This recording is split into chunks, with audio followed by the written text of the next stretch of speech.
بسم اللہ الرحمن الرحیم السلام علیکم ورحمۃ اللہ وبرکاتہ۔ اخوکم فی اللہ ابو یحییٰ نسیم اللہ مسعود۔ کتاب النحو الواضح میں سے آج کا ہمارا سبق علامات التانیث فی الاسماء۔ پچھلے درس میں ہم نے علامات التانیث فی الافعال پڑھے تھے کہ افعال میں تانیث کی علامات۔ آج اسماء میں تانیث کی علامات پڑھتے ہیں۔ اسم کو ہم کیسے پہچانیں گے کہ یہ اسم مؤنث ہے؟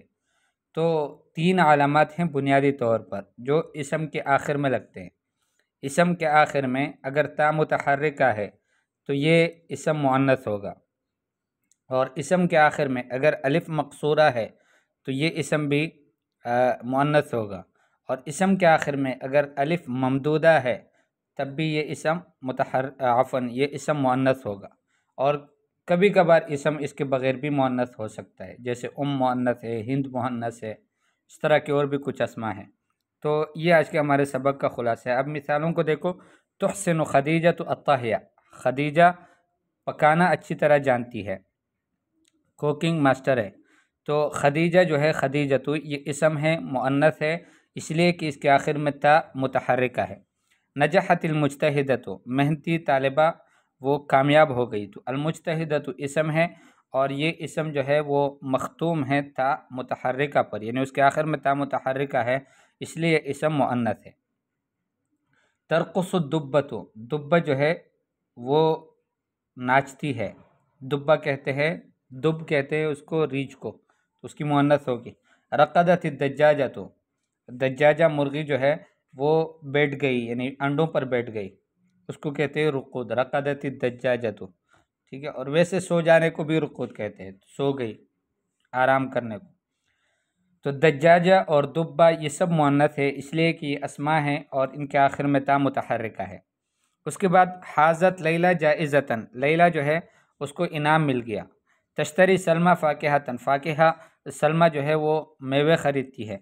احبت الصغریٰ الکبریٰ، چھوٹی نے بڑی سے محبت کیا۔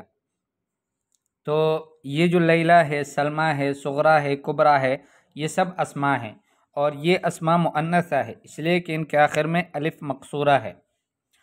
اس کے بعد ہے ضلت العمیاء الطریق، اندھی جو عورت تھے وہ اس کو راستہ بھول گئی۔ وہ تطیع اسماء امہا، اسماء اپنی اماں کی اطاعت کرتی ہے۔ ان دو مثالوں کے اندر آپ کے سامنے ہیں کہ العمیاء اور اسماء، ان کے آخر میں جو ہے وہ الف ممدودہ ہے، جو لمبا الف ہوتا ہے یہ ہے، اور یہ علامت ہے اس بات کی کہ یہ اسماء مؤنثہ ہے۔ اس کے بعد تعتنی زینب بملابسہا، زینب خیال رکھتی ہے اپنے لباس کا، اپنے کپڑوں کا۔ تو یہاں پر زینب مؤنث ہے، باوجود اس کے کہ اس میں کوئی علامت نہیں ہے، نہ تو تا متحرکہ آخر میں ہے، نہ الف ممدودہ ہے، نہ الف مقصورہ ہے، لیکن اس کے باوجود بھی اسم رکھا ہی جاتا ہے عورتوں پر۔ رکبت سعاد عجلتاً، سعاد جو ہے وہ ریڑھی میں سوار ہو گئی۔ تو سعاد یہ بھی اسم ہے اور مؤنث ہے، لیکن تانیث کی علامت اس میں بھی کچھ نہیں ہے۔ فہمت احسان درسہا، احسان سبق کو سمجھ گئی۔ تو احسان یہ بھی یہاں پر مؤنث ہے، اور اس کی بھی تانیث کی علامت اس میں کچھ نہیں ہے، لیکن یہ عورتوں کے لیے نام رکھا جاتا ہے۔ البحث اذا تأملنا كل فاعل في الجمل السابقہ، جب ہم نے ہر فاعل میں غور کیا گزشتہ جملوں میں، رأینا انه يدل على مؤنث، ہم نے دیکھا کہ وہ مؤنث پر دلالت کرتا ہے۔ وقد عرفنا في الدرس السابق للفعل المؤنث علامہ، پچھلے سبق میں ہم نے فعل مؤنث کی علامت کو ہم نے سمجھا تھا۔ فهل توجد علامة للاسم المؤنث، تو کیا اسم مؤنث کی بھی کچھ علامت ہوتی ہے؟ انظر الى الجمل الاربع الاولى، پہلے جو چار جملے ہیں ان کو دیکھو۔ تجد ان الفاعل المؤنث مختوم بتا متحرکہ، کہ ان جملوں میں، چاروں جملوں کے اندر فاعل جو ہے وہ مؤنث ہے، مختوم ہے تا متحرکہ پر، یعنی اس کے آخر میں تا متحرکہ ہے۔ هذه التاء هي علامة من علامات تانیث الاسماء، یہ جو تا ہے یہ علامت ہے تانیث الاسماء کے علامات میں سے۔ وانظر الامثلة الخامسة والسادسة والسابع، تین مثالیں اور پانچویں، چھٹی اور ساتویں، ان کو بھی دیکھو۔ تجد ان الفاعل مختوم بالف قصیرہ، آپ دیکھو گے کہ وہاں پر فاعل جو ہے وہ ایک چھوٹی الف پر ختم ہوتا ہے، تو سمى الف التانیث المقصورہ، جس کو الف تانیث مقصورہ کہا جاتا ہے۔ وهذه الالف علامة اخرى، اور یہ جو الف ہے یہ ایک دوسری علامت ہے، تدل على ان الاسم الذي اتصلت به مؤنث، کہ وہ اسم کے جس کے ساتھ یہ متصل ہے یہ مؤنث ہے، یعنی علامت اس کے ساتھ متصل ہے وہ اسم مؤنث ہے۔ وتأمل المثالین، دو مثالوں میں اور غور کرو، الثامن والتاسع، 8ویں اور 9ویں مثال میں، تر الفاعل فیہما مختوما بألف بعدها حمزہ، آپ دیکھو گے کہ وہ ختم ہوتے ہیں الف پر جس الف کے بعد حمزہ ہوتا ہے۔ وهذه الالف تسمى الف التانیث الممدودہ، اس الف کو الف التانیث الممدودہ کہا جاتا ہے۔ وہی من علامات التانیث ایضا، یہ بھی اسی طرح سے تانیث کے علامات میں سے ہیں۔ ولكنك اذا تأملت الفاعل في الامثلة الثلاثة الاخيرة، لیکن اگر آپ نے غور کیا ہو آخری 3 مثالوں کے اندر، رأيته خاليا من أية علامة من علامات التانیث السابقة، آپ نے اس کو دیکھا ہوگا کہ وہ خالی ہے کسی بھی علامت سے، علامات التانیث جو گزرے ہوئے ہیں ان میں سے کسی ایک علامت سے بھی، یعنی کوئی ایک علامت بھی اس میں موجود نہیں ہے۔ مع انہ يدل على مؤنث، باوجود اس کے کہ وہ مؤنث پر دلالت کرتے ہیں، تو کبھی ایسے بھی ہو سکتا ہے۔ القواعد، علامات تانیث الاسماء ثلاث، تانیث الاسماء کے علامات 3 ہیں، تتصل بآخر الاسماء، جو اسم کے اسماء کے آخر میں لگتے ہیں، اور کون کون سے ہیں؟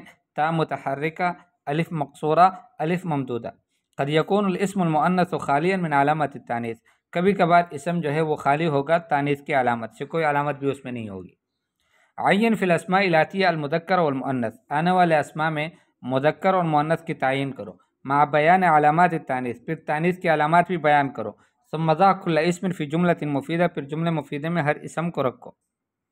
اس کے بعد ہے تمم الجمل الآتیہ بوضع مبتدا مؤنث فی المکان الخالی، آنے والے جملوں کو مکمل کرو ایک مؤنث مبتدا لگانے کے ساتھ خالی جگہ میں، مع الاتیان بانواع المؤنث الاربعہ، ساتھ اس کے کہ مؤنث کی جو 4 قسمیں ہیں ان سب کو آپ اس میں لے آؤ گے۔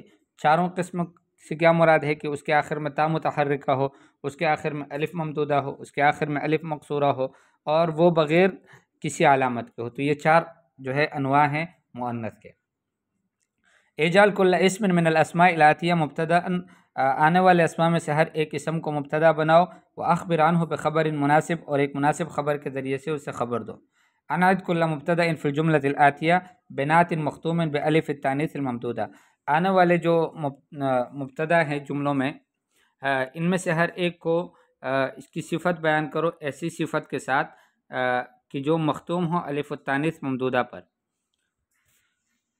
ضع فی الاماکن الخالیہ نعوتا مؤنثۃ، خالی جگہوں میں نعت رکھو، یعنی صفتیں رکھو، وہ مؤنث صفتیں کہ جو ختم ہوتی ہو الف تانیث مقصورہ پر۔ 2 جملے بناؤ کہ ان میں مبتدا جو ہے وہ مؤنث ہو اور تا پر ختم ہوتا ہو۔ 2 جملے بناؤ کہ ان میں فاعل مؤنث ہو اور وہ مختوم ہو بعلامہ غیر التا، کیونکہ اس میں تا کے علاوہ کوئی اور علامت ہو۔ اور یہ جوابات آپ کے سامنے ہیں، یہ کتاب کا لنک ہم نے پہلے بھی ایک کتاب ایک سبق کے ڈسکرپشن میں دیا تھا، آج بھی دے دیں گے انشاءاللہ۔